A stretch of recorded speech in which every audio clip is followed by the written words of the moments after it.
welcome to the Worst Movie Ever Made, an experimental movie podcast designed with one thing in mind, to find the worst movie ever made. I'm your host, Chris Hoffman. I'm joined by my co-host and fellow mad scientist, Rob Scucci and Bob Hassick. Hey guys, how are you? And why are we doing this?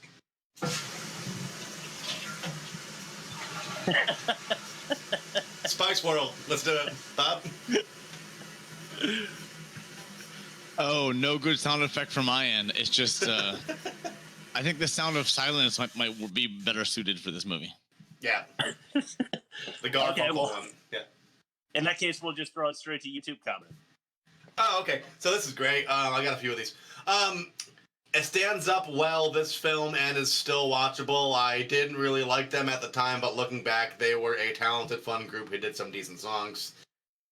It's easy to forget how huge they were in the 90s. My sister was absolutely crazy about them, so I grew up having these songs drilled into my head, even got subjected to having to watch this movie a few times. Oh, and the PlayStation game. My neighbor had, I guess, that's what they're saying here on YouTube. I gotta look that up. Okay. No, thank you. My neighbor had a Spice-themed slumber party in '98, complete wig, Spice Girl plates, napkins, and cups, dress-up clothes, and the Spice Girl movie. Those were the best days ever. I miss the Spice Girls so much. Makes me cry. They were so big, but lasted only 2 or 3 years. This movie was really a comedy starring Richard E. Grant that co-starred the Spice Girls, and it was actually pretty funny. With perspective. And the last one, it stands up well to this film and is still watchable. That's the same one, actually. The fun, decent songs. My bad. I copied it twice. But that's YouTube. Well received. Great movie, I guess. Yeah, apparently. We'll see. Rob, do not. I'm just going to caution you now. Do not take their opinion seriously when you throw out a guess later. Okay. Starting test number 1, the worst of its kind. Is this film the best of the worst or the worst of its kind? Okay, this is quite a list. Freaky Friday. Jamie Lee Curtis, that one or the other one? Okay. And Lindsay Lohan, yep. Yeah. 88, I've never seen it, but apparently... It's not an 98. It's definitively not an 88, not even objectively. It's a pile of shit. It's like, for what it is, maybe like a 45. Yeah. Okay. Agreed. So they paid the right people, apparently. Yeah. I'll give things credit like for being like corny kids movies, but that was just like, it wasn't... There was nothing good about it. There's nothing special about it at all. Right. It was a remake. Go ahead. No, it's a remake. So, you know, how good can it be? Yeah. Was there one in the 70s? Yes, starring a very young Jodie Foster. Ooh. Oh, no kidding. How about that? Yeah. Hocus Pocus with Bette Midler and Sarah Jessica Parker, I believe. Yeah. Hate it. Don't tell the wife, but me too. Yeah. 39% there. See, yes, but like, it has rewatch value. Because I had an older sister in the 90s, and Stacey likes it, and it was fun. But like, yeah, like I wouldn't like. It's not like anything I'd write home about. But 39. They're filming a sequel and or reboot. Oh, great. Yeah, I saw that. It's no, okay. They're also doing a Matilda. I was just that's what I was thinking of. There's got a new Matilda coming out, but it's going to be like a heavy, like more of a musical. That's wondrous. But with Hocus Pocus, it has heavy rewatch for me. Yeah. Not value. I just end up having to rewatch it every year. Yeah. The Little Mermaid with Jodie Benson. Oh, that got a 39, by the way, so people agree with Bob and I. The Little Mermaid with Jodie Benson is the 1989 Disney classic. Oh. 93. Yeah. Shit. So 88, 39, 93. Yeah. Casper with Bill Pullman. Oh, God. Yeah, 51. So better than Hocus Pocus, according to the Yeah. And then Matilda. That's why I saw that. But the Mark Wilson one. That scored really high, too. So we have a couple of clinkers, and then we have like 3 real good ones. So Matilda came in with a 91. Is Matilda a Roald Dahl book? Yes, it is. I think so. Yeah, I think that was a decent adaptation. So I'll give it the score it got for sure. It's good. It's a good movie. Yeah. Mara Wilson is one of the few like Dakota Fannings and Haley Joel Osment's out there that exist. Yeah. That are really good child actors. So an average of 72.4. What do you guys think the Spice Girls came in with? I don't think it deserves to be ranked in like the same wheelhouse as a movie. I agree. Because it's not. It's like, I keep liking it to Hard Day's Night. It's like, they're playing a show, they're getting on their bus, they're running from their fans, everybody's having a good time. That's exactly what it is. And because that's what it's meant to be, I want to say people probably gave it like an 80. No, it's got to be closer to a 30 or a 40. Just because it's like you said, I agree with. And Rob, you're ruining my worst production. So just so you know. Oh, sorry. You have filled my you have filled my bingo card. Go ahead. Okay. Yeah, we need another space inside the space. Yeah. Where one of us ruins the other person's bit. Bob is correct though. It is between 30 and 40. It's a 36.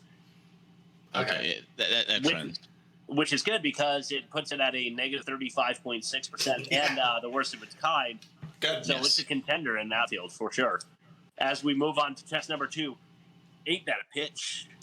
I got an idea for a movie, and here's my pitch.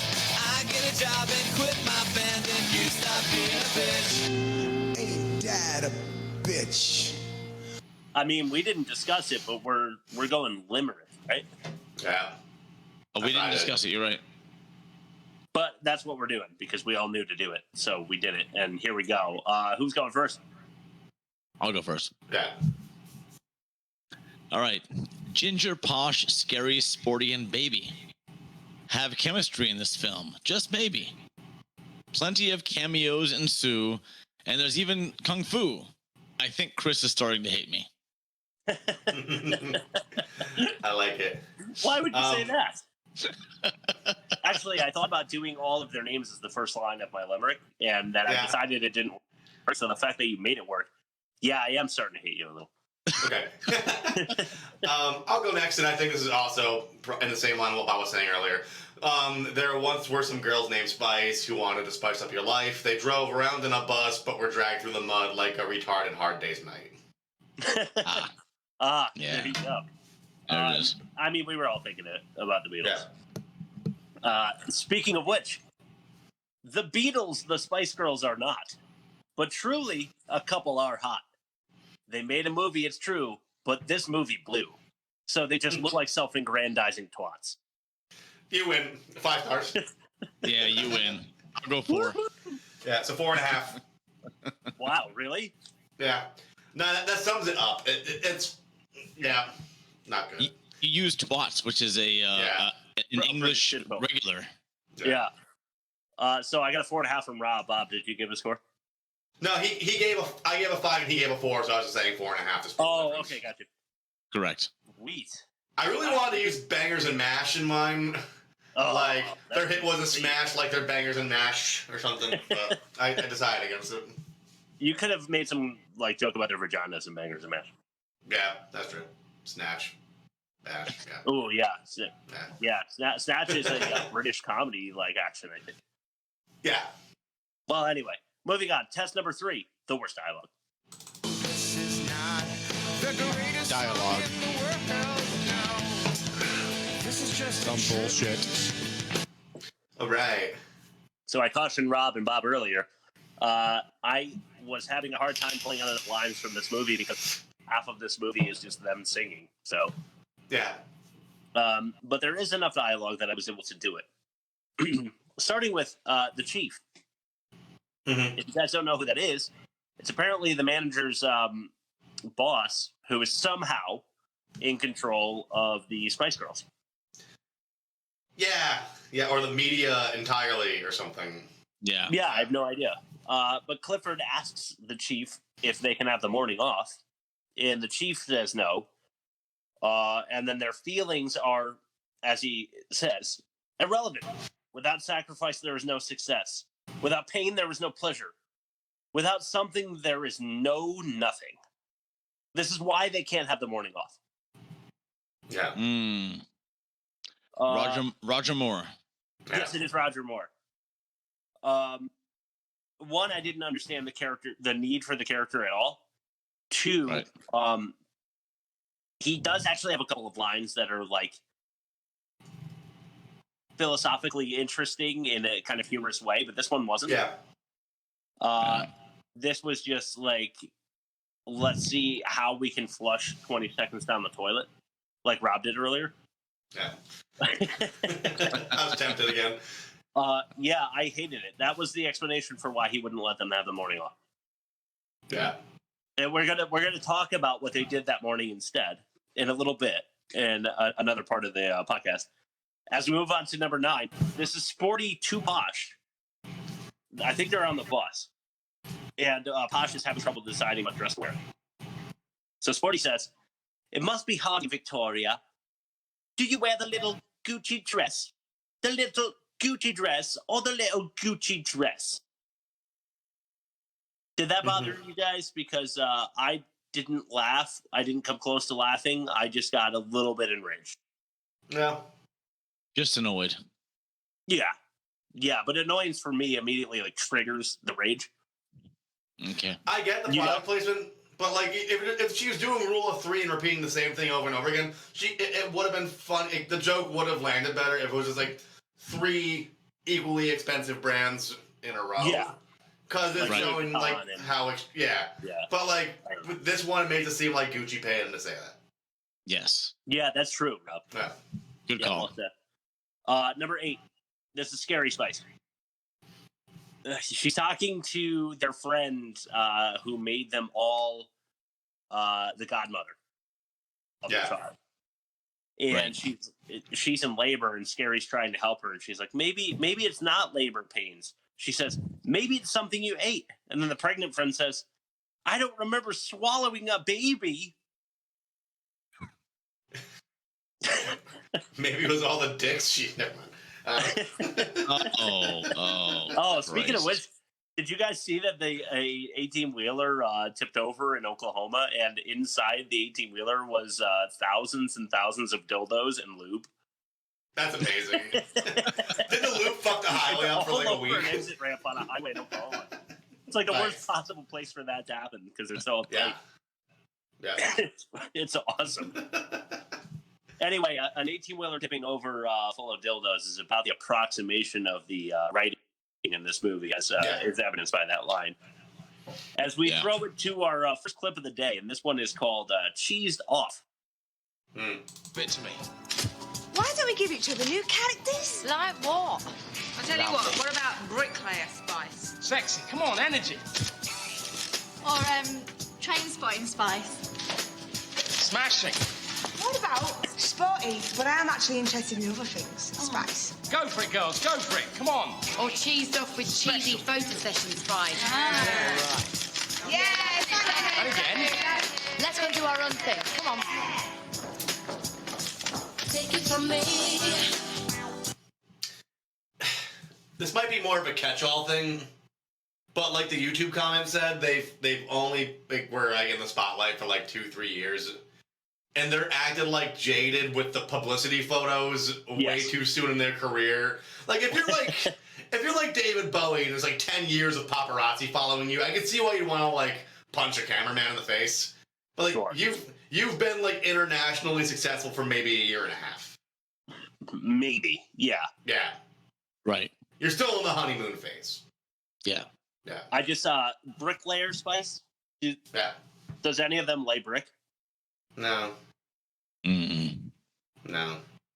Then Sporty says, like, sporty, but I'm interested in other things too, Spice. And then Ginger says, cheesed off with cheesy photo shoot spice, and that sounded like something I might write for the offensive minigame. Yeah. It just wasn't very good.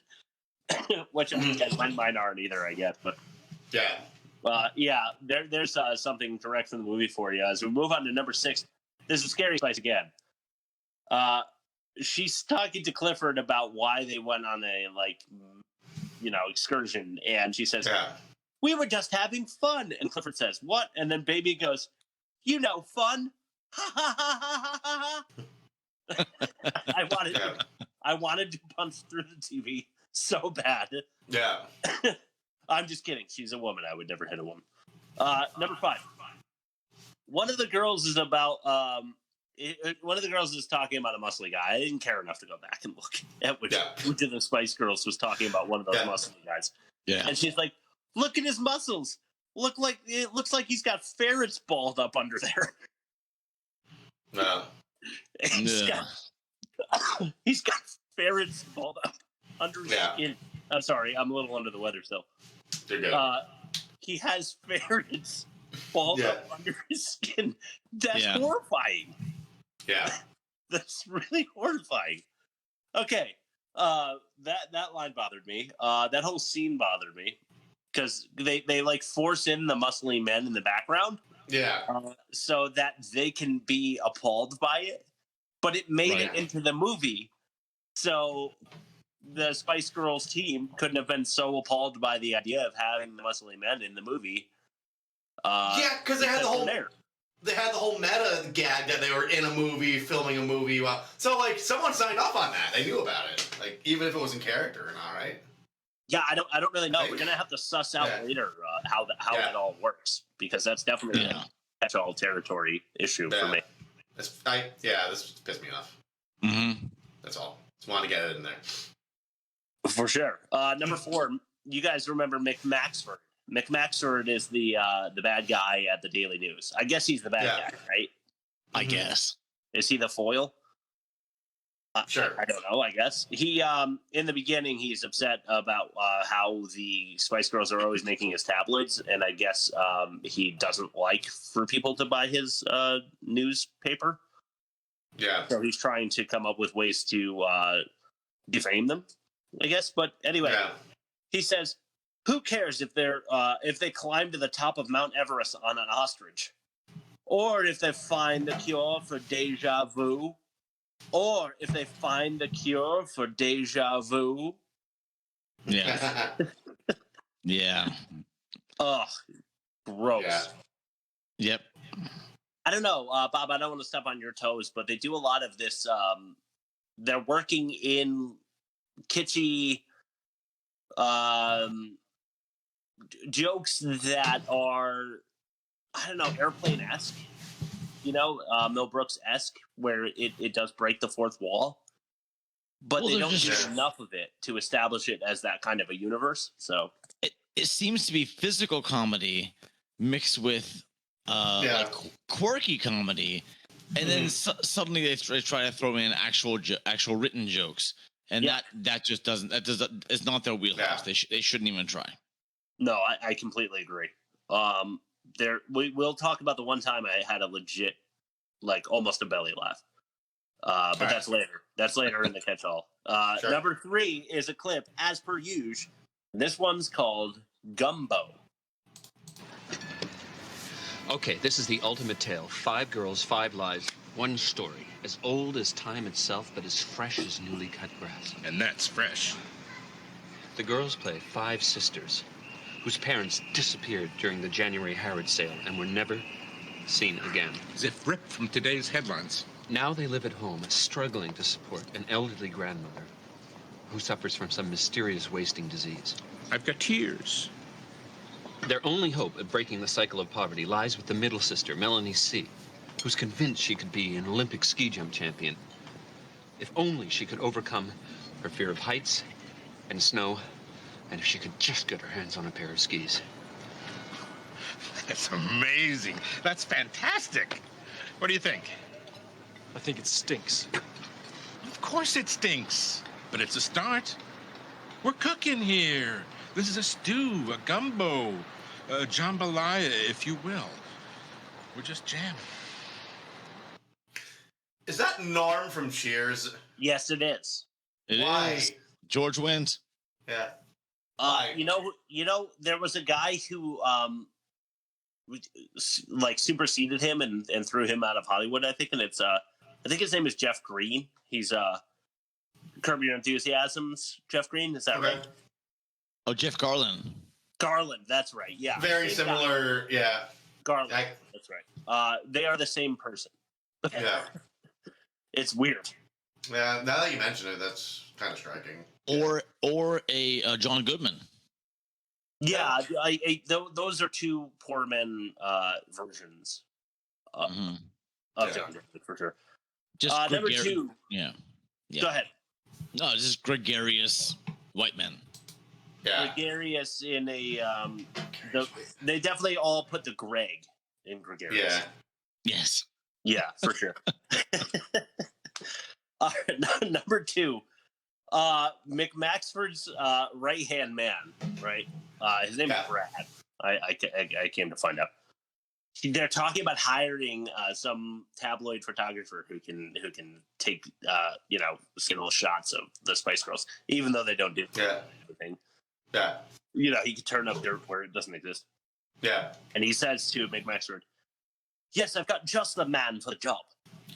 He's got the Fergie toe-sucking pictures, and he's got the Teletubbies taking a poo." That's pretty good. I'll go with that. It's funny read by you. Yes. Is it? I mean, when the Teletubbies shit, do they all do it at the same time? No, but like think of the context of like if like you're wearing suits and we're trying to sabotage somebody, and like the reference that you have to convince me is like he has the Teletubbies taking a poo. Like I don't know, that's funny. That is funny. I guess. Yeah. And you're just like, great, yes, let's call him. I just imagine have you seen the Teletubby set? It's just like it's kind of like a Hobbit like hill, and a baby face and a sun. Yeah, but the other side of the hill, there's just like a giant pile of Teletubby poop in like concentric circles where they all just like ritually poo at the same time on the other side of the hill. Yeah. Number 1 is a clip, as per usual. Hit me with that drum roll.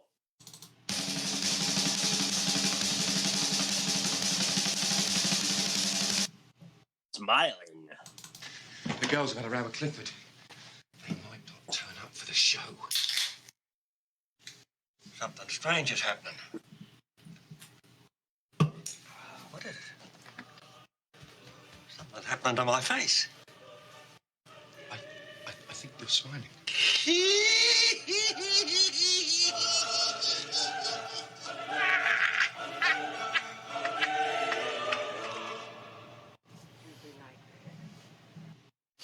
Cool. What in the hell was that? I knew it had to be the trailer as soon as I saw it. It was so awkward, so out of place, so strange. I couldn't get a grip on it. Holy shit!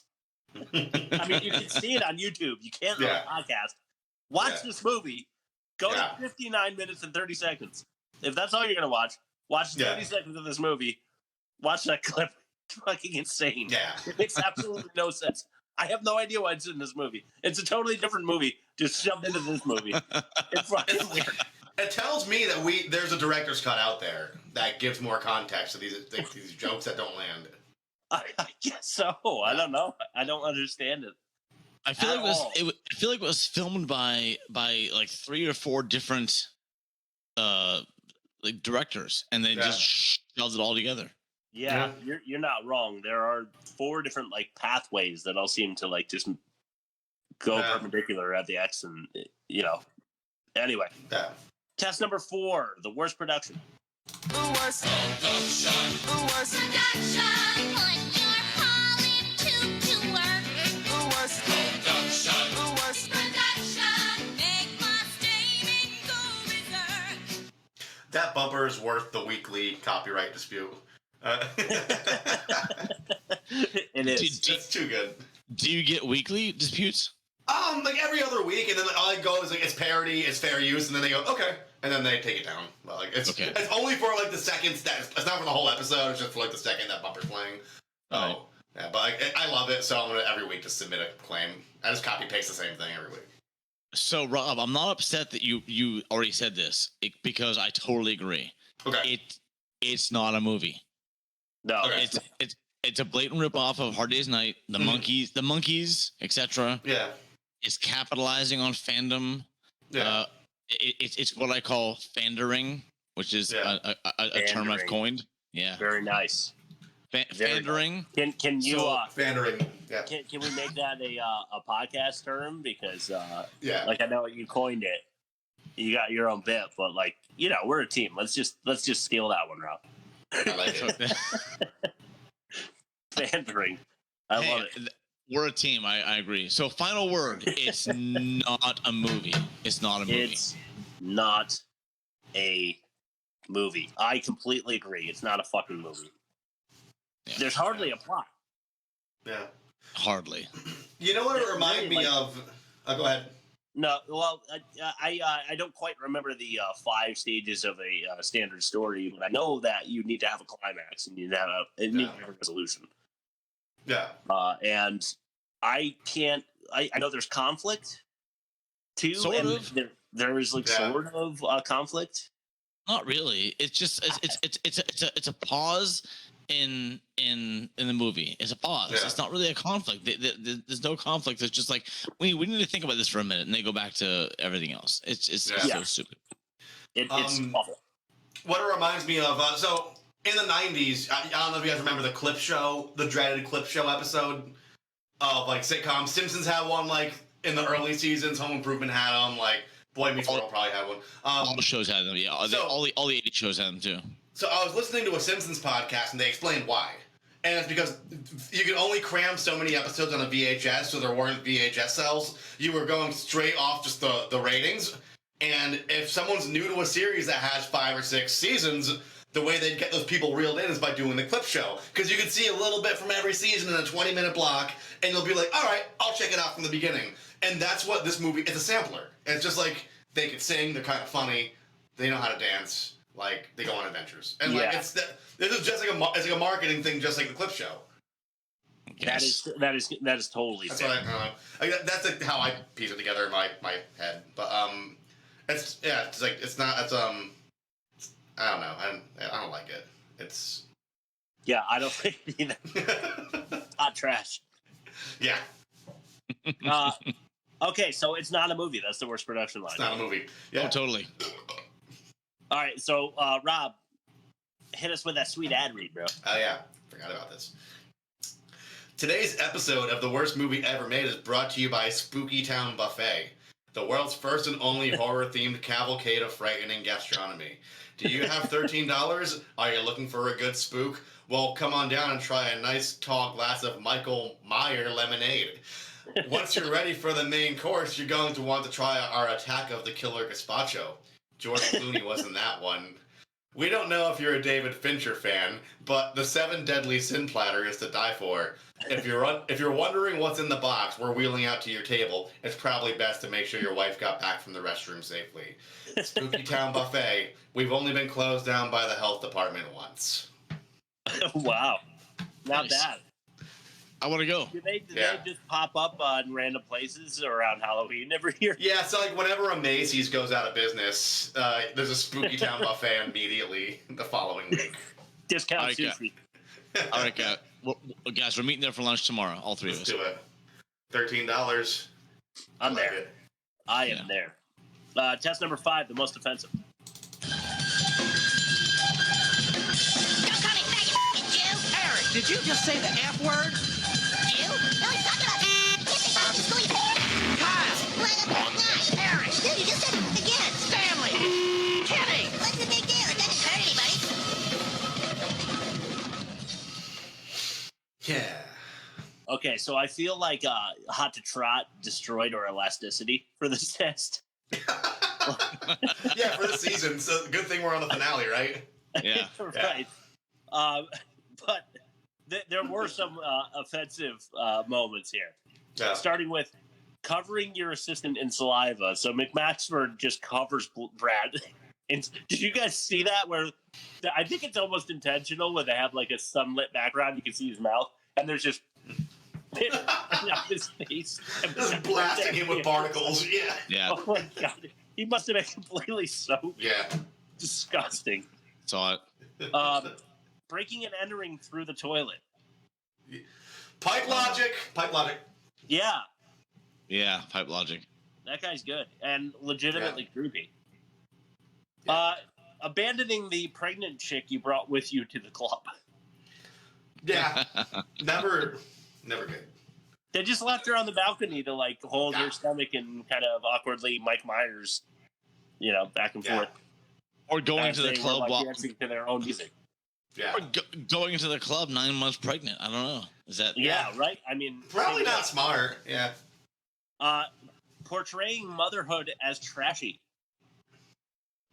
Yeah, they definitely did flashback, that fuzzy flashback. They did a bunch, and all of them were trashy moms. Yeah, totally. It reminded me of the scene in Goodfellas where all of the mothers in the mob circle are all kind of trashy and not really self-aware. It had that kind of feel to it. And they're just feeding it nothing but Stella D'Oro breakfast treats, 3 meals a day. And then finally, gropey alien groupies. I didn't get that whole thing. I mean, what the deal was with that. They're not from Earth, so maybe their customs are a little different. Maybe they say hello by squeezing the honker, but that was not here. That was a different movie, or it didn't happen. It was like what was that movie? We'll go with Joe Dirt with Silence of the Lambs. Buffalo Bob, What were we talking about? I feel like it was a couple weeks ago. It's one of the storylines that just it's like, why the fuck is this in the movie? It's really. Yeah. You guys have any mentions for the most offensive? There's not for the movie, but just Spice Girls in general. I think this is a good spot for it. Yeah. Posh likes the finer things. Sporty likes to work out. Ginger has red hair. Baby is childish and it has youthful exuberance. Scary Spice is black. Yes. Okay. Scary Spice being black might well make a list. And there's no reason why she's scary. She's she's probably arguably one of the nicer Spice Girls. Oh, you didn't see her yell at that fish because the fish looks like her ex-boyfriend? Because that's how they. It's a fish. Yeah. But that's how they make her scary. Yeah. But that always bothered me, even when I was a kid. When I was like, wait, why is she scary? Exactly. She seems like a nice lady. Because the rest of them are white and they're a little afraid, apparently. Yeah.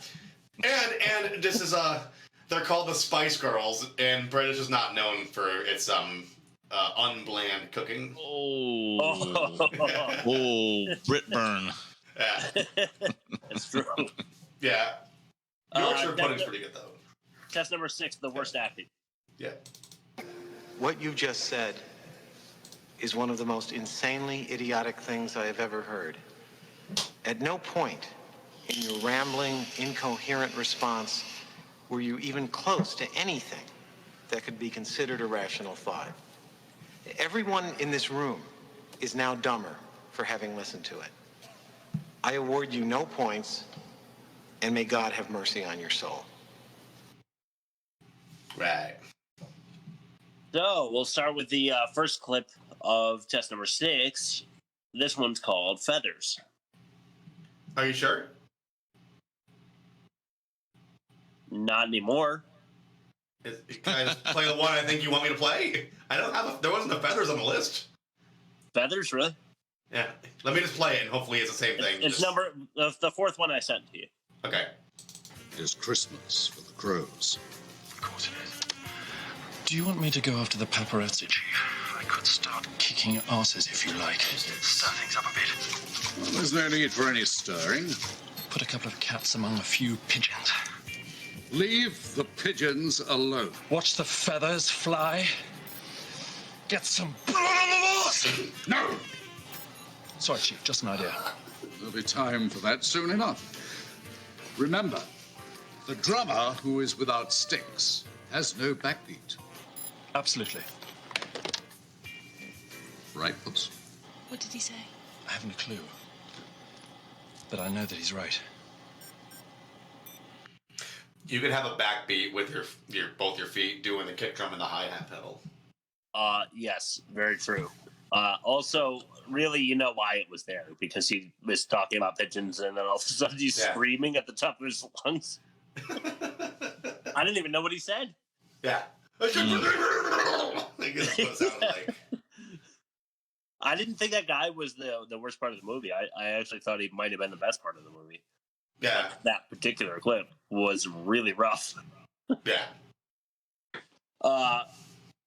Number 2, okay, hopefully so what happened, Rob, is that I made the feathers originally, but then I realized that we had gumbo, and we had cheesed off, and I was like, why don't I make it drumstick, because we've got a lot of food going on here.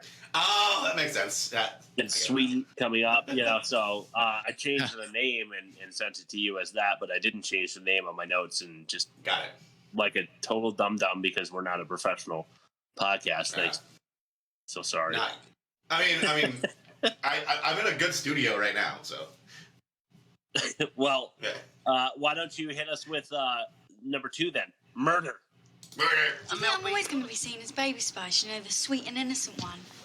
Even when I'm 30. You love it, really, Emma. You play up to it all the time. No, I don't. Yes, you do. You're doing it now. I'm not.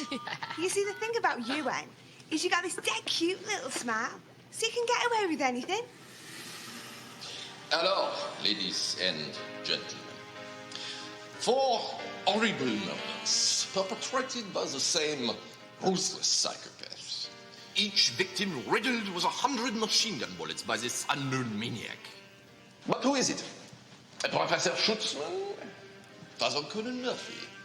Lady Matilda Davenport? Or Miss Emma Bunton? The murderer is Father Colin Murphy.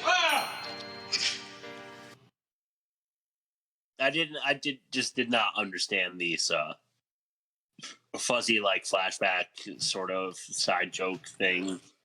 Yeah. But the crux thought of the bad acting was the beginning of that clip, though. Yeah.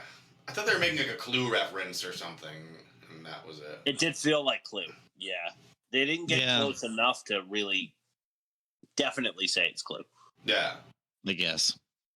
Yeah, I don't know. I hated it. Number 3, this one's called Sweet. Oh, don't give me any of that Julie Andrews, high on a hill type clap, clap, trot, thump. I'm your mother now, and I don't mean superior. Take that sweet out of your mouth! I'm like an Arsenal bullets, I'm on fire! Right, now, You the dance teacher, Mr. Step? That is correct. I'm going to show you my port de bras, although that won't apply to you. Hit it! 1, 2, 1. Mama, oh, mama, oh, mama, oh, mama, mama, oh, mama. Mother! Oh, this is ridiculous. Do you know what? We can't dance like that. Yes, I know. I've seen your videos. Oh, that's enough. Now, should we do our own thing? Oh, can't even understand they talk so strange. That's it. We're gonna get fit. Ready to freestyle. I'm not one of those people that like pretends like they can't understand the accent. I can, of course. I don't have a word. I don't have a clue of a single word that guy. No. That whole sequence made me so angry. Like, why did that exist? Yeah. Why was it in there? What did it mean? Who was he? Etc. Etc. Etc. Bob's fury is something I enjoy. Let it out, Bob. Get angry. What's that? You're like you are. Usually pretty a peaceful guy. It seems. Even killed. I just love it when you get mad. When I can tell you're like legit mad, I really enjoy it. Yeah. I just didn't get it. Like the guy, as soon as they introduced him, I'm like, this is not. How can they make a dance instructor an angry dude when he looks like that? No. And he sucks at dancing. Yeah. Oh, he's horrible. I think in some universe, I think that was the joke. Yeah. Right? I'm giving it too much credit, but I think that was supposed to be the joke. I guess. Yeah. if there was if there was a joke there, that was the intention. But there's no joke. Yeah. The joke was the movie, but especially this sequence. This sequence seems like it was pulled from a different movie. Yeah. Yeah. How many times can we say that about this movie, though? Yeah. Yeah. It feels like 12 different movies that collided with Earth's surface, giving us a geostorm. Or just like 5 music videos linked together by some sequence. Yeah. Yeah. Yeah, Is more that accurately. a good way of saying it? Yeah. Yes, for sure. Let's throw it to our last bit of the worst acting. This one's called Smiling. Things are moving. The girl's got around a Clifford. He might not turn up for the show. Something strange is happening.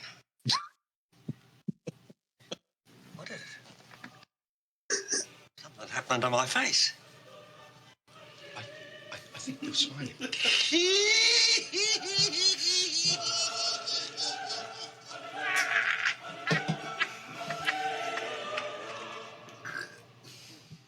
So, you know what bothers me? You text me the clips, I copy paste them, I email them to myself, so I have the email window up with just like your things, and then I have like Studio One where I do the clips. Yeah. And I didn't get your text saying we're doing that one twice because fuck it. And so like I went through my process of like looking for the timestamp, went through all 6, went back to it and did it again instead of just doing it twice when I should have. Yeah. I don't know. Is that the first time in our history? I'm not sure. But that deserved to be there twice. Yeah. That and One Night in Bangkok, yeah. What's that? I didn't buy it either. Not only is it terrible, like it's so misplaced that I'm completely and thoroughly confused. Yeah. But it's not even well acted. It's so awkward. Yeah. It's so the whole movie. uncomfortable. The whole movie is summed up in that sequence. Yeah. Yeah. All right. Yeah. Well, and that's the perfect way to cap the worst acting. We're gonna move on to fact or no fact. All right.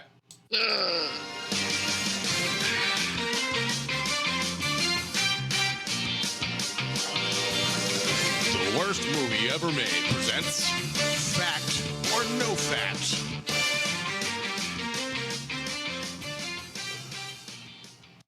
Oh, fact or no fact? Let's do it. I was. We were originally going to record this on a Sunday because we couldn't meet on Tuesday. So I was thinking of only rhyming things with Spice Girls, and I came up with Christ Hurls. And fair. I guess it's fair. It seems to age well. Anyway, we're looking for the fact out of these 5 things that I'm going to read out loud. Okay. First one. The first one, and you would determine if it's a fact or not a fact. This is the highest grossing film of a musical group. That's the first one. Okay. Second one, soccer star David Beckham recently engaged to Posh Spice at the time of the filming.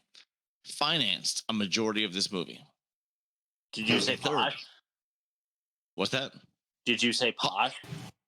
Posh, yes. Okay, that's believable. Yeah. Baby Spice was under 18 when the film started filming, turning 18 during the shoot.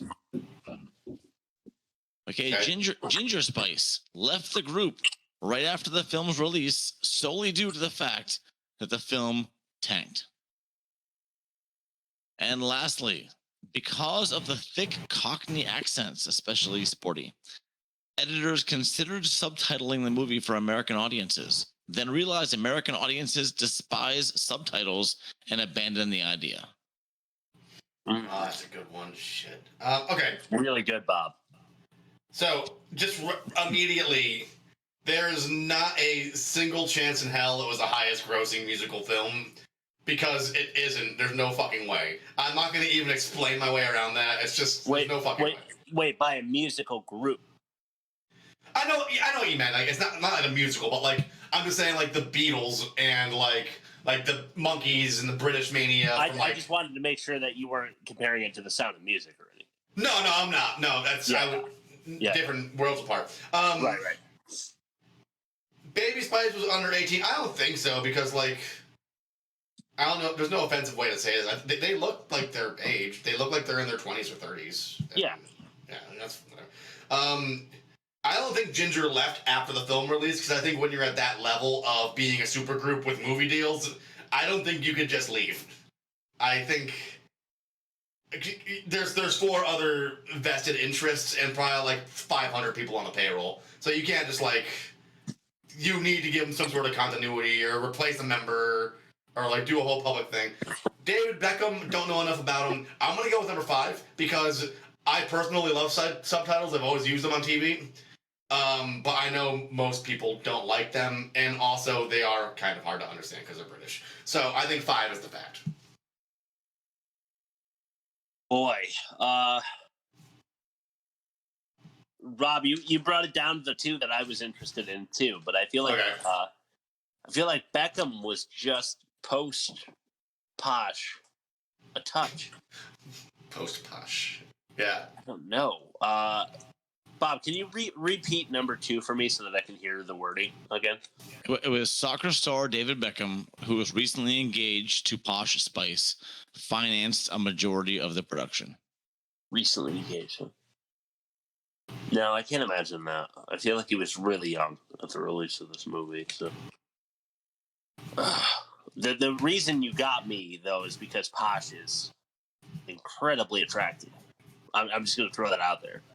And apparently, so is David Beckham, and he's a handsome man for sure. But a lot of women find him to be a top-notch dude. But I just feel like he's too young. I don't know. I also had the Cockney subtitles as my other choice, but I'm not going to go with that just so we have a better chance of defeating the Bob Foolery this week. Yeah.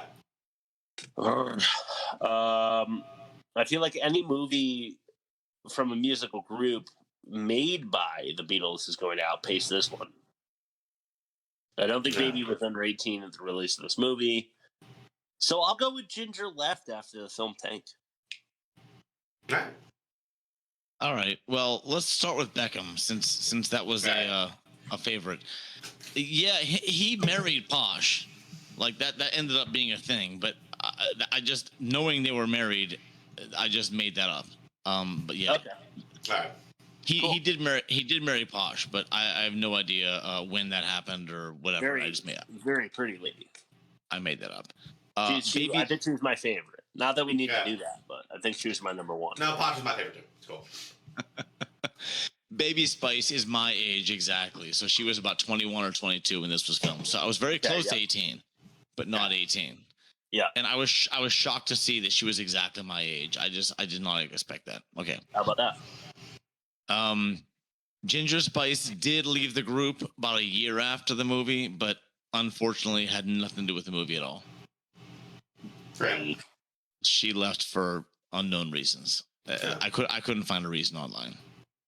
And I made up the accents and the subtitles because no way, highest grossing from a musical group. It is. Oh no! It is the highest grossing. Don't forget, it's grossing. It's the 90s. No musical group made a film after this. I mean, some kind of monster. Okay. No.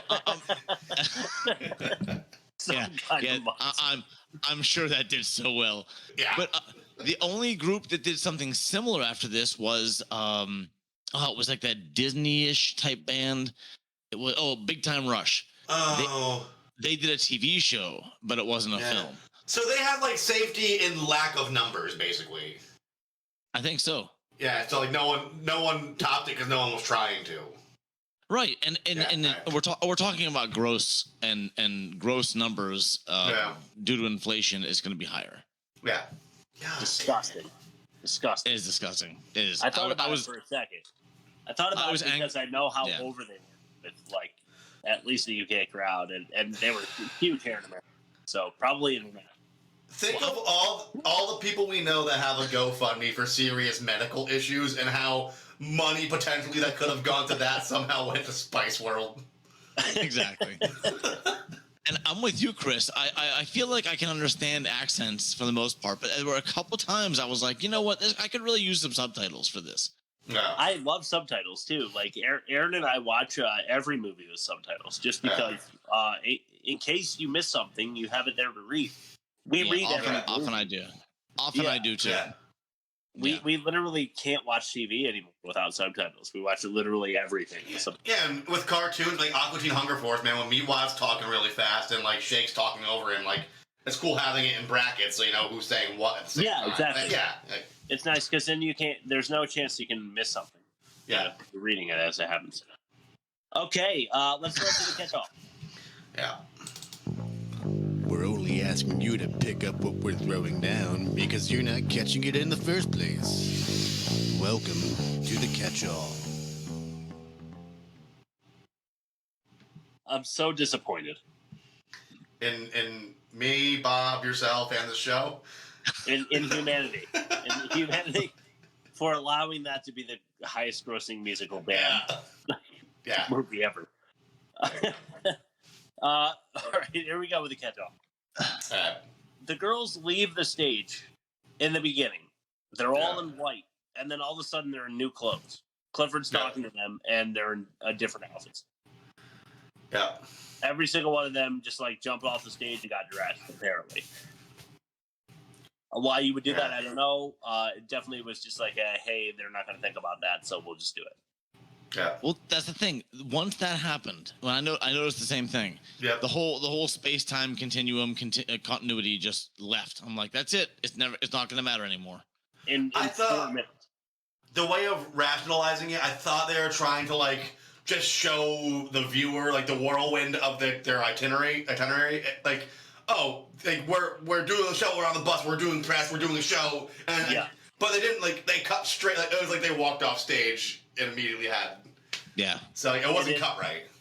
That is definitely the idea behind the movie, is to be like, oh, be sympathetic of their, high paced lifestyle, But I guess no. Elton John. Yeah.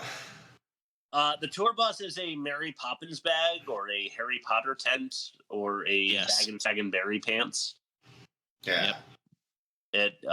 There's absolutely no chance there's that much room inside the tour bus. No way. It's completely and utterly ridiculous. I don't know. Aaron said that might be a joke. I don't know. I hope so. Yeah, it's like the Seinfeld restaurant, the cafe. Like, you could go and see that street corner that says restaurant, but when you go inside to the real one, it's like 1/16 the size of the one they eat at. Oh, okay, yeah. It's like they're on an LA soundstage just using a storefront. Same thing. Yeah. It's just like, it's like no fucking way. Yeah. And I don't think it was a gag either. I think they were just like, they wanted us to really believe that the bus was that big.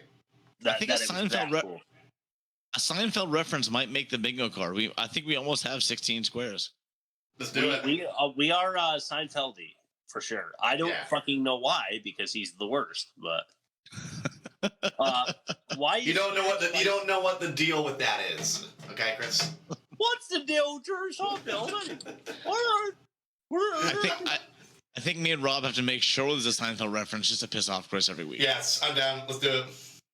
I mean, I'm already suffering from like early onset rosacea. I don't need that. I don't need that. Yeah. Why is Scary Spice an astronaut? We don't know. There's like 3 scenes in this movie where she's dressed like an astronaut. Yeah. They don't give you any context. Because she's the outsider of the group, because she's the scary one. Yes, space is scary. Space is scary. Okay, got it. And not to be too obvious, but space is black. Yes. Yeah. We were all thinking it. Someone had to say it. Okay. Also, didn't they have the shirts that say "Can't breathe"? Yeah, I think so. Okay, McNulty from The Wire, the photographer. Yeah, here he is. What was it? Oh, okay. Did they have a camera crew for the impromptu photo op that they did? Yeah. Because they're all deciding to dress like each other, and like Twiggy from the UK fashion scene and stuff. Yeah. And they hired the camera crew to take pictures for them because there's no mention of any camera crew taking pictures while they're all sitting there. I don't know. They could have gone through the very painstaking process of setting the time for the camera for every single one of those pictures, but I doubt it. Yeah. Yeah. Okay, so the bouncer is like, you can't come into this private celebrity party to the guys who are filming the Spice Girls documentary. Mm-hmm. He's like, you can't come into this very private party unless you're on the list. But then, if you have one ticket, all three of you can come in. No problem. It's not how, that's not how it works. No, exactly. If you're buying booze and there's two people that look at a questionable age, they gotta check all three IDs. Oh, same principle applies. That's another side quest that we didn't mention. Like there's this side documentary happening in blue screen, like the home video, kind of light blue, and they never really explain it past the fact that they have like a junior, like amateur photography group, like taking a series of Spice Girls as it happens. Yeah. Just to explain the extra camera angles that they could explain by the same rule that they're operating under, is that there is a mystery camera crew that's like every other movie. But they had to explain it with the documentary. I don't know. It's awful. I hated it. I haven't seen something so sloppy since End of Watch, when like the rival gang also had found footage shot with the same exact camera they were using. That's so accurate. That is so crazy accurate, Rob. I was expecting the camera crew to find the sneaky photographer. Like that was the whole bit, and they never did. Like that was a better idea, and I'm a moron, and I figured that out. Well, there's so many things that they didn't pay off, so to speak, including why they're giving us all of the flight numbers. Oh yeah. Every time they're on a plane, they give you the black screen with the white typewriter script that says flight from Milan to Paris, number 1809. And you know what? I didn't care about this movie enough, even for the show, to like pause it and see if anything was written on there. I should have. Well, I try to every time I see like extra script. Ever since Rob, the pilot, when we did Mortal Kombat. Western Union. I swear to God, you changed my thinking on this, Bob. You don't know. We did a pilot of Mortal Kombat, and Rob was like, "Did you read what was on the little?" So, Rob, you might be able to explain this better than me. So, go ahead. I was gonna. The whole plot in Mortal Kombat is Liu Kang needs to go to like do the battle, the fighting, because his brother's dead. He has to avenge him. He has a Western Union thing, and like he's in that weird apartment where the streetlights shining through, so it's like the lighting's all fucked up. Yeah, and he looks at the Western Union and it shows his face, and he gets his bag and go, and it just says, "Brother dead, come home, please." Like or something. It's just very blunt. Your brother's dead, come home. And you weren't really supposed to read it, like you were supposed to grasp, but they didn't give you enough time to like really read the message. Yeah. But because Rob reads quick or whatever, and like now I just pause on everything. Like every little bit of subscript that I'm not really supposed to understand, I have to read it just because it's usually funny. Because it's always something stupid. This is why I'm like Suicide Squad. I read the the zoom in meter on Deadshot's fucking like goggles or whatever. I have to know what his targeting apparatus says because I need to know if it's totally ridiculous, No, I was expecting something silly, and I did pause it, and there was nothing there. Okay. Yeah. Why give us the flight number? Yeah. Because they don't pay that off. All right. Here's another one. Meatloaf. Hey, Meatloaf. And he even said, "I won't do that." He did his like catchphrase. He did. Rob, to your credit, I love these girls. In regards to the toilet and cleaning out the toilets, he says, "I love these girls, and I'll do anything for them, but I won't do that." Yeah. Yeah. His name is Robert Paulson. Yeah. You melt American cheese on your meatloaf? Because that's what they did here. Yeah, they did. They really did. How did they understand the aliens? Oh, pantomiming. I think they're just like. No, there was that earlier scene when they were all speaking different languages to their fans. Yeah. Oh, yep. Yes. Yeah. I did write down that is supposed to credit them as intelligent people. Yeah.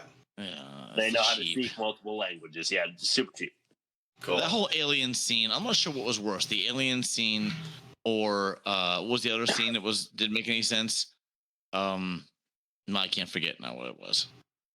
Oh, yeah. I don't know. I keep feeling like they're 5 female Rob Van Dam or Jean-Claude Van Damme's. Yeah. You know, like they're just giving themselves like the credit, or Steven Skulls even. Yeah. Right. Like they're so smart that they can understand the alien language. They all know karate. They all, like they're all hot. They're all perfect in every way. It's just they also call that helicopter a Skippy. Skit.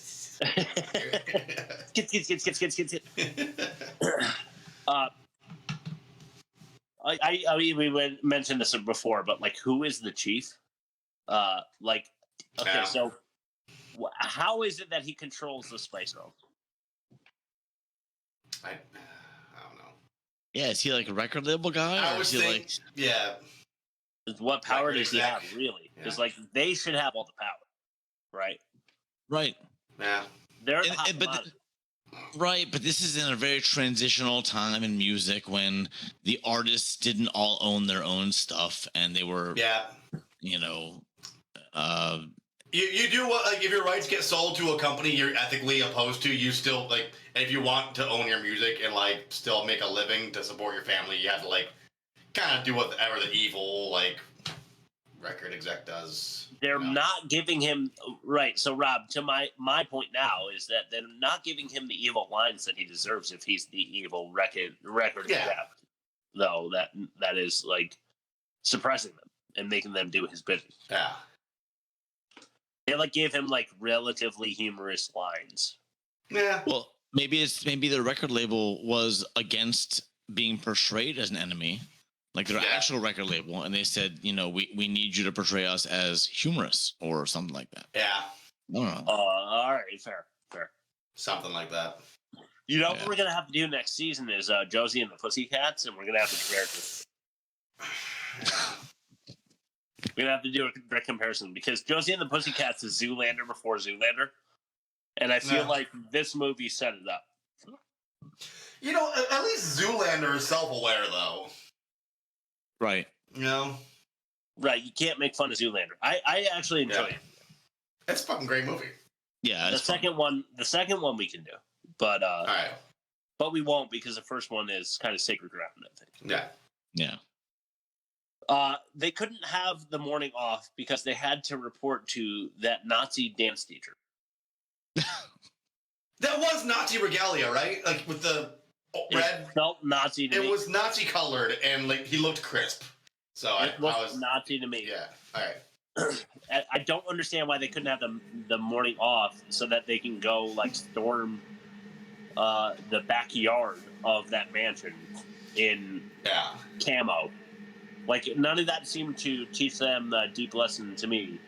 Yeah. If that's the chief, calling the shots, why are you having them report to this guy, this whack job, instead of just giving them the morning off? Yeah. Yeah. Don't know. Here is our, this happens sometimes. This could be a bingo card. We're gonna go with Bob Hoskins, which always makes me feel a little bit like I'm like slurring your name, Bob. But he shows up in this movie with a bad overdub. I love him. I love Bob Hoskins. There's a lot of cameos in this movie, like a ton. It's incredible. There are so many. It was all people at that point in time who were like teetering on the edge of irrelevance.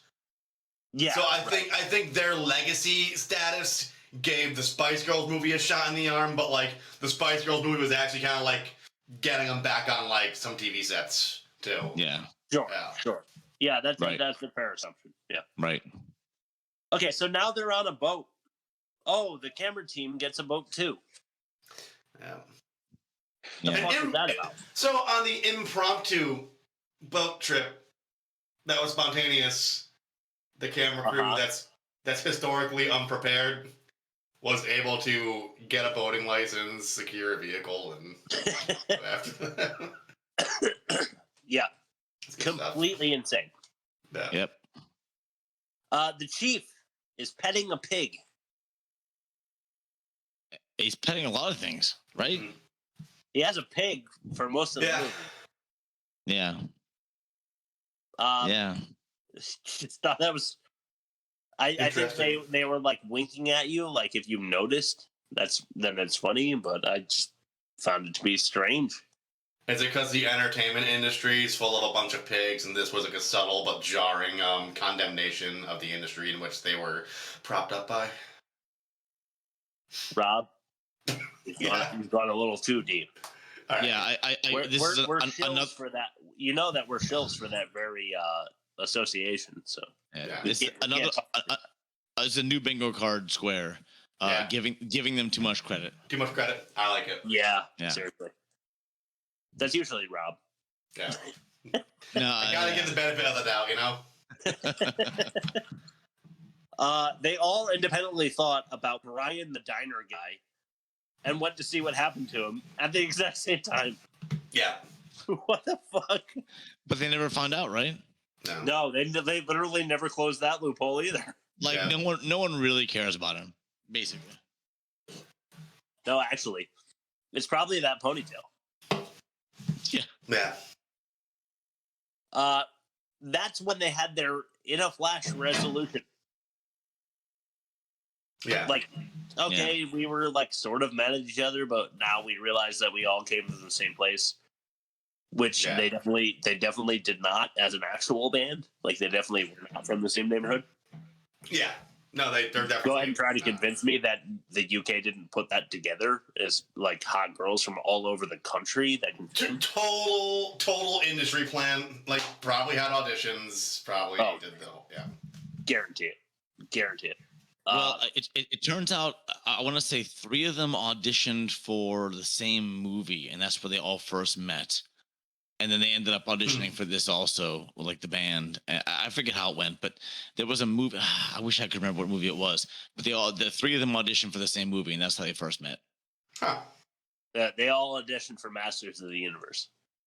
Yeah. All right, here's a couple tropes for you. I don't do tropes unless they're like super egregious at this point, but yeah. The baby born is not a newborn. Oh, I hate that shit. Yeah. Yeah, I don't exactly know how to traverse this landscape of newborn baby bullshit, but that's not a newborn. When they come out like, completely dry and they have like, the Ben Stiller haircut, it's like, it's like that's not a fucking newborn, man. I'm gonna pause and really quickly write down Ben Stiller babies. It was. No, right? Yeah. Here's the other trope. On that note, that was way too easy. A laborious pain, dispute between mother and baby. Yeah. No epidural. Like, and I know, like, you go online and see some mom bosses going, like, you don't need that. Like, yeah, you fucking do, man. You're passing a bowling ball through, like, a pee hole sized little. I know it's not the pee hole. I'm not an idiot. But, like, it's like, it might as well be your pee hole, Like. You might as well. Yeah. I feel like the epidural at this point is like the modern science's rebuke to the fuck you that is birth. Yeah. Yeah. So you might as well take it. I mean, it's available to you. You could do a home birth, or you can go to a place with clean sheets, white walls, and drugs. That will make it as painless as possible. And then there's like a cafeteria downstairs. And your baby will definitely survive. Yeah. But anyway, why am I laughing? That sounds sadistic. The writer must have known about the tabloids, right? The writer that they are hiring for the Spice Girl story must have known about the tabloids. Yeah. So the photographer toilet stalker is real. So the writer has a stranger than fiction superpower. Yeah. Yeah. This is my major contention with the story. The writer guy who is introduced as somebody who doesn't get the Spice Girls story right at all, at all, like 3 or 4 times over. All of a sudden has this, Miss Cleo clairvoyance where he knows everything about the Spice Girl story, to the point where he is dictating the reality that is the story, that is the movie that is happening in front of us. Yeah. Yeah. What the fuck is that? Yeah, we don't know. That makes the movie a 5% on Rotten Tomatoes for me. Yeah. Clifford says, here's what's going to happen. I'm going to take center stage, pull out this rope, and hang myself. That's a good line. I legitimately laughed. I had a belly laugh at that because I didn't expect it. Like, he's kind of a crazy dude anyway, and he actually, the actor did a pretty good job portraying the character. I thought he was pretty good overall. And then when he said that, I actually laughed really hard because I understood the stress that he was under. Yeah. And I haven't played massive shows when I was playing it. I've definitely played in front of maybe 500 people at Toad's Place or whatever. Or just small venue but with a big crowd kind of. But you're your cables aren't working, your backline's fucked up. It's 4 minutes of showtime, and I've definitely done backstage with my people in my band going I'm gonna fucking kill myself in 3 minutes. And I've had that feeling where it's nothing's working, everything's going wrong. And, I love that part. That was fucking hilarious. I really had a good laugh. Yeah. That may have been the only funny line in the whole movie. Oh my god, yeah, I think so. I really think so. That's the only time. Darkly funny. Yeah, very dark. Because it was dark. Yeah. That was Mark McKinney's character, right? Was that Mark McKinney's character? That was the other guy. I'm getting mixed. That was the other guy. Okay, yeah. I was about to give Mark McKinney some credit because I love him for everything he does that's related to Kids in the Hall and not this. But agreed. Yeah, agreed. So they had to squeeze in one last music number on the way out. Yeah. Right. Of course. Anything else you guys want to add before we throw it to Rob's ultimate ending? I've got one. The backing band's actually really sick. I look out for this, and ironically, in all the bad movies, the backing bands, that was probably the real backing band. They all play spot on, the miming's on key. It's always when you see a bass player playing a 5-string Lakeland or a G&L custom, it's an actual musician because otherwise they just give you a generic Fender precision bass, right? And so you follow fingers and follow little accents they're actually playing. And I have a theory. It's that in the worst movies, Roadhouse was a good example. You had a blind guy who played the Strat on his lap with his hands. Yep. Yeah.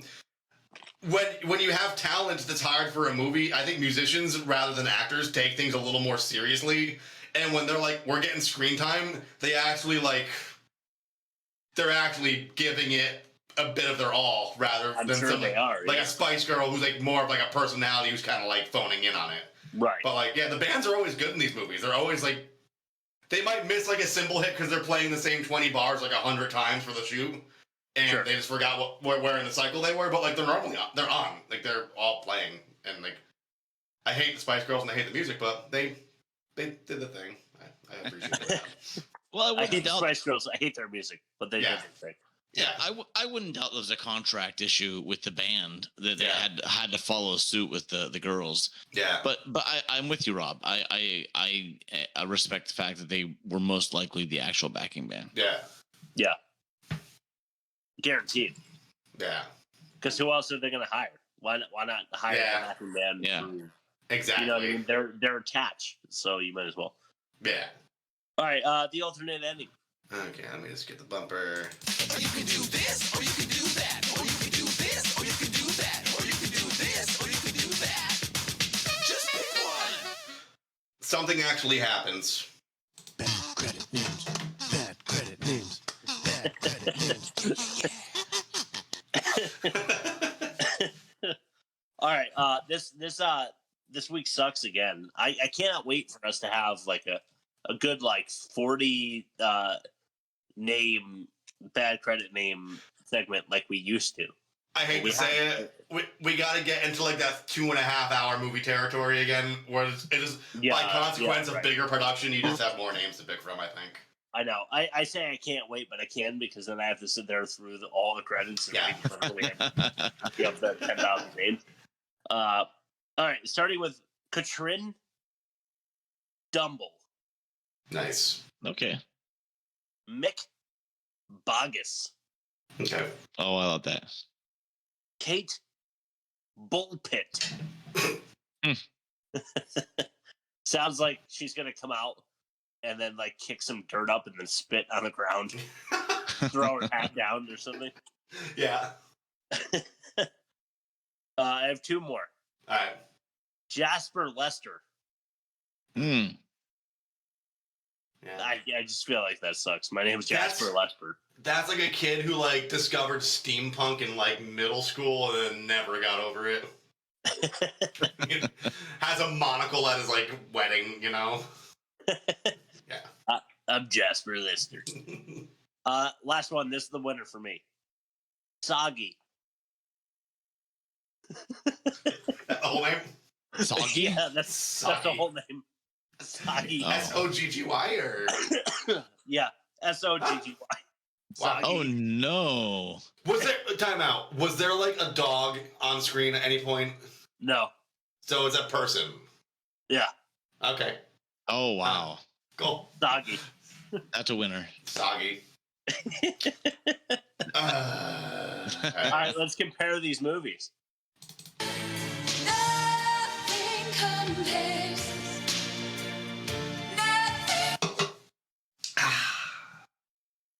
43.6% in the negative for Masters of the Universe and worst, compared to negative 35.6% and worst. I mean, I think Masters takes that one. It's about 8%. Yeah. No, not about. It is exactly 8%. Okay. Okay. The plot pitch limerick. Yes. Chris won them both. Okay. All right. A 4.5 though for Spice World. Yeah. A 4 for Masters. So we go Masters because we're looking for worst movie of the season. Okay. So Masters wins that as well. How do you guys feel about dialogue? Oh, Masters was so bad. Masters. I'm going for Masters. Yeah. Yeah. Yeah. I think it was worse. Okay, production. Trying to do too much. Versus it's not a movie. That's tough because we're doing the worst movie ever made. It has to be a movie. Yeah, it's not a movie. That wins. I'm going Spice World too. Yeah, Yeah, Spice World. Yeah. They call it a movie, but it isn't. Yeah. Not. Totally not. Okay. Oh, we're gonna ask about acting before we go into the offensive minigame, which I have set up for us here. So, the acting, I think, in Spice World is worse. I have no idea. It's it's such a wash. Follow me on this one. Go ahead, Bob. No, I'm with Chris. It's a wash. Yeah. I was thinking Spice World would be a little better because of the cameos, because the people who had the cameos probably hired acting coaches, and while they had small roles, they were acting all like it was Elton John playing a caricature of himself, but it was still Elton John playing a caricature of himself. You know? Meatloaf. Yeah. Stephen Frost. Yeah. So yeah, that's the only thing Spice World has going for it is Stephen like Fry is the judge. Yeah. Oh, Fry. Sorry, Stephen Fry. Sorry, I got it wrong. Yeah. But like, I'm also okay calling it a watch because I am outnumbered. So. All right, so we're gonna go with Masters was worse, or Spice. This is for acting. Yeah. Yeah. You guys both said watch, and I made a case for Spice World being a little better. Yeah, but Spice World, I feel like the girls who were supposedly the lead characters were playing their respective parts as you would expect them to play it. All right, so Masters is worse. So Masters is worse. All right. I know exactly. I didn't want to say it, but it's my opinion. All right. I'm not going to give you the score so far before we go to the offensive minigame because I don't want the audience to realize that it's already Masters of the Universe. Okay. Okay. Here's the offensive minigame. As you know, we're comparing how offensive each movie is to one another. I try to be a little glib. I try to give you some fun here. Mm-hmm. We're going to compare these movies and how offensive they are. Microwaving ribs or Misty Mouth McMaxford giving Brad the weather when he wants the news. I'll say microwaving ribs. I'm going to go ribs too. Okay. Well, then I already know gross. where Bob's going for the next test. Hey, I play it straight. Don't give me that. Okay, delighting in the drowning of a diminutive dwarf elf. Ouch. Or little green gropey groupies. Little green gropey groupies. I have a hard time with that, but the gropiness does make it worse. You're right. Because here's the way I see it. If someone's drowning and you're delighting in it, you're just happy the thing happened. Whereas the groping, you're actively partaking in the thing. Yeah. Like, Plus, if I see... decision. Yeah. Plus, but they did rescue him, to be fair. Yeah.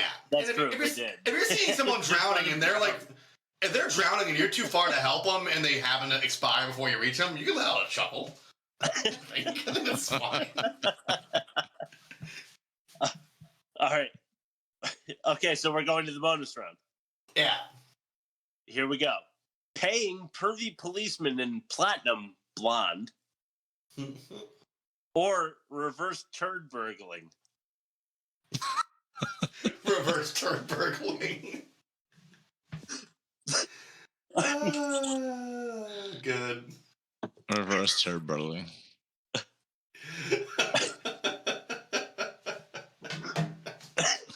Yeah. I want to go Okay, so we're going. You're going reverse turd burgling? Yeah. Okay. So Spice World wins offensive. All right. But that means, though, that Masters of the Universe is still a worst movie of the season at 4-2. Okay. Hard that's fought fair. victory at the end there. Yeah. Just barely squeaks it out. Nice. So that is our number one seed going into the Tournament of Champions, where we're going to have like a hour-long fist fight, I think.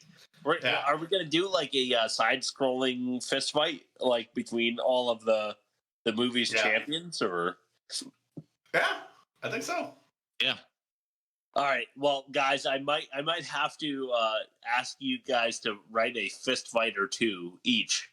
Okay. For that, because that sounds like quite a fucking happening that I'm going to be responsible I'm down. for.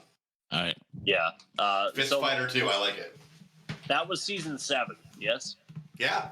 So we have one more season before we have an epic 4-season brawl between our stars of the worst movies ever made, and then we will determine which of the 4 is the worst movie ever made out of those 4 seasons, and then we will compare it to Battlefield Earth. Yeah, basically. The defending champion. Yeah. And we will go on forever and on until we find the worst movie ever made. That is the website that you should refer yourself to for all of our links. The worst movie ever made.com. Worst movie ever made at gmail.com. Yeah. Yeah. Yeah. And just hit us up. Let us know what you want to see. We want movie suggestions. We can't wait to see you live. Check out our reels on Instagram, TikTok. Sometimes we post them on Twitter if they allow the audio, which half of the time they don't. Yeah. So I love that we have a listening audience. I love you guys. I love you, Rob and Bob. And good night.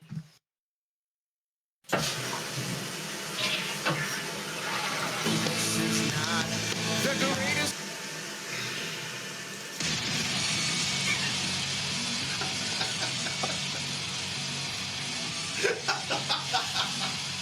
Last minute bingo card. Rob, Nailed it. Fucking nailed it.